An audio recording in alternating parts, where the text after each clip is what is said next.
Hey guys, just wanted to make a quick video. I put out a post the other day. I just wanted to talk about it a little bit because it raised a concern. I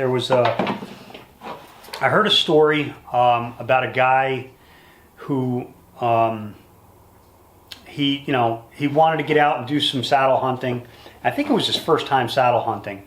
I don't really know the specifics of all the gear he was using and that sort of thing, but I'm pretty sure, as I understand it, he was kind of more of a DIY guy, where he was, anybody that's trying to get their saddle gear and everything right now, if you're somebody that waited till, say, August or September and you said, yeah, I want to get into saddle hunting, and you placed your order, you're probably going to wait, depending on what what equipment you're buying. It's a very hot item right now, so there's waiting periods for everybody to get their stuff.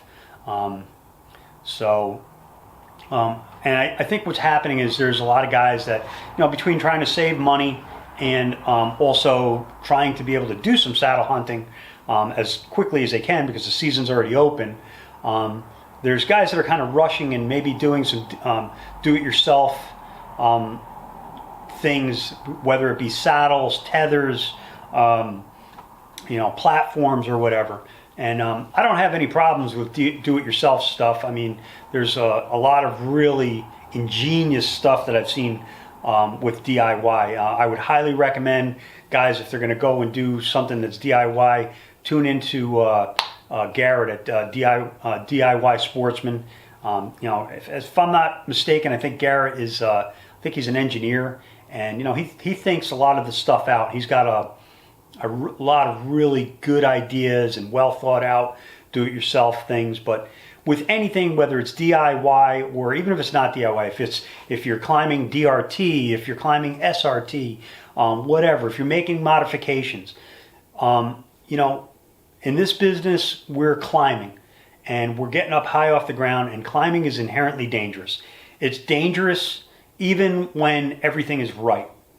So the most important thing that I want to stress is safety.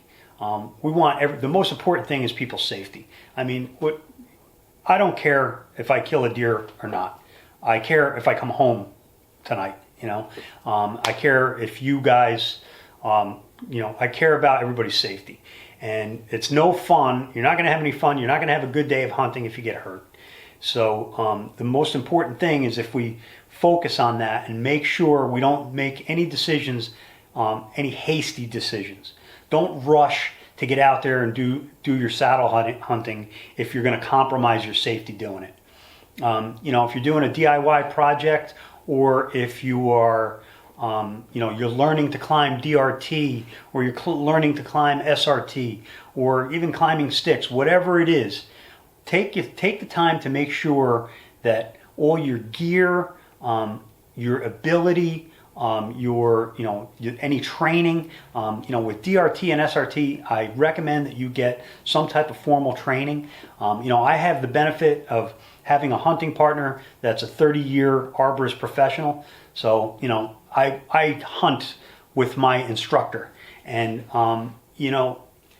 if you know somebody that's an arborist, somebody that has that type of skill set, you should talk to those people first, or you should maybe look into some training or clinics and stuff like that through arborist supplies. And before you go and do any SRT or any type of climbing, you want to definitely make sure you know what you're doing before you do it. There shouldn't be any doubt when you leave that ground that everything you're doing is right and safe, because you don't want to learn by your mistakes in this business. If you make a mistake, it could be very costly. So everything with your training, do everything down low on the ground when you're practicing and everything, so that you can learn and do everything. And once you're confident and you have those abilities, and you know that you're doing it right, everything from your knots and your climbing techniques and everything is solid, then you're good. It's like loading a parachute, right? If I'm going to go jump out of a plane, and I had to go and jump out of a plane today, and somebody told me to load my own parachute, I don't know if I know how to do that right. So I would rather have a professional that knows how to do it load my parachute. I want to learn how to do it. I want to learn how to do it so that because I can trust myself once I know how to do it properly, but I'll have to get the training. And once I've got that training down, then I can trust and have the confidence in myself that I know how to do it right. So it's the same thing. You know, if you're loading your parachute or you're loading a muzzle loader, you want to make sure you do it right before you pull the trigger, right? So thing doesn't blow up in your face. It's the same thing with anything, same thing with this.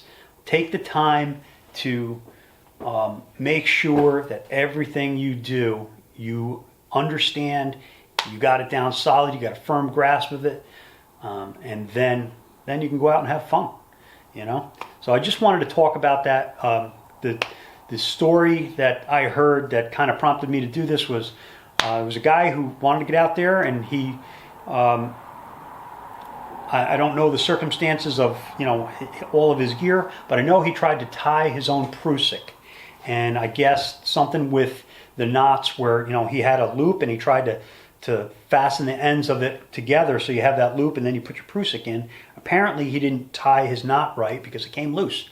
And it came loose when he was 30 feet in the tree hanging from it. Fortunately, he had quick reflexes. He was able to grab the tree, hug that tree for dear life, and then make his way down. But you know, that's a wake-up call. And thank God he didn't get hurt. But you know something? Let's learn from it, okay? You know, this happened to somebody because, you know, they maybe didn't take the time to really make sure that they did everything right. I don't know, it could have been something with his gear or whatever.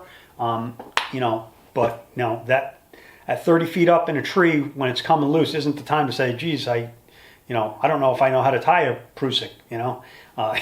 You want to make sure you know before you get up there. So I just want to stress that with you guys, all of this stuff, you know, with climbing techniques and everything. You know, we like to propose this and show you guys what we're doing, but it's incumbent on you to seek the training and make sure that you know that everything you're doing is right and safe. And you know, we're not instructors. We're just kind of showing you what we're doing. We're kind of giving you tips. There's a lot of information out there. There's a lot of other, you know, YouTube things where there's, you know, DRT and SRT. There's tons of information out there, and we're just kind of one source, kind of telling you what we know. But definitely seek other things, and what I'd recommend is before you get up in a tree and use any of these techniques, you maybe get some formal training from somebody. We're trying to expose you guys to it and kind of help you out with it. But, you know, you just want to make sure that when you're doing it right. So don't mean to sound repetitive here, but I just care about everybody's safety, and I want to make sure everybody has a good time and comes home safe. All right, guys, so climb safe, and best of luck to you.